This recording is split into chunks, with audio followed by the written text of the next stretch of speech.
The unbridled and unchecked plastic production has wreaked havoc on nature, specifically on aquatic species. Although several attempts have been made to curb this plastic menace, yet not many countries have shown active participation towards meeting the end goal. Meanwhile, a UN treaty deal with an aim to curb plastic production by 2040 is on the horizon. Take a look at this detailed report. There's a global plastics treaty on the horizon, one that would cut plastic pollution, some hope entirely, by 2040. It's been described by the UN as the most significant Green Deal since the Paris Climate Accord. A legally binding solution is now necessary to bring all countries on board. So, what exactly is being proposed? The UN Environment Programme says the equivalent of one garbage truck worth of plastic is dumped into the ocean every single minute. And greenhouse gas emissions associated with plastics are expected to reach 6.5 gigatons by 2050. UN members first agreed to create a treaty to deal with the plastic problem in March 2022. But not everyone agrees on how to proceed. The UN talks in Uruguay in December 2022 give delegates another chance to discuss the future treaty. Several countries have voiced support for a treaty cracking down on the production of plastic. Japan's Vice Minister for Global Environmental Affairs, Hiroshi Ono, spoke at the Reuters Next conference. So there are many voluntary initiatives to address plastic pollution.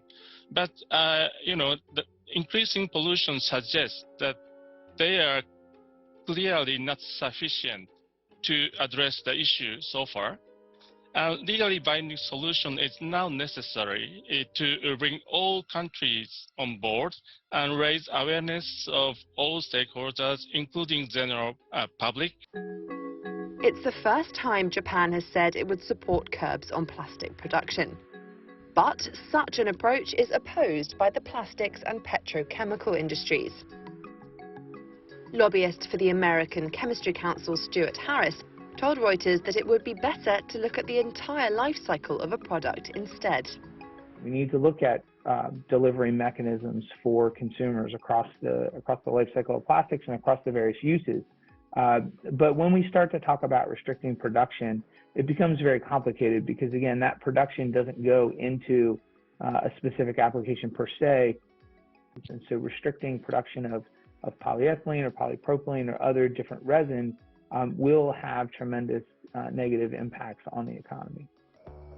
Harris also says plastic makers need to be more transparent about the chemicals used in their products, as concern mounts about the health impacts of the everyday material finding its way into the food chain and human bodies. We need a multilateral approach because plastic waste knows no borders.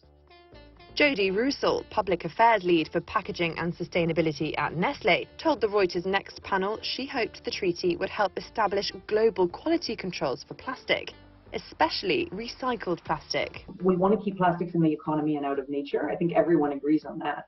And we recognize that both reuse and recycling can play roles here because reuse can increase with the number of cycles a reusable package is circulated, dramatically reduce the amount of recycling that needs to be built. And thirdly, prevent and remediate hard-to-prevent microplastics and macroplastics from leaking into the environment. The UN treaty is supposed to be finalized by 2024. Some NGOs that are closely observing the talks have expressed concern about the Paris Agreement-style approach, on the basis that 7 years in, they say it has failed to deliver.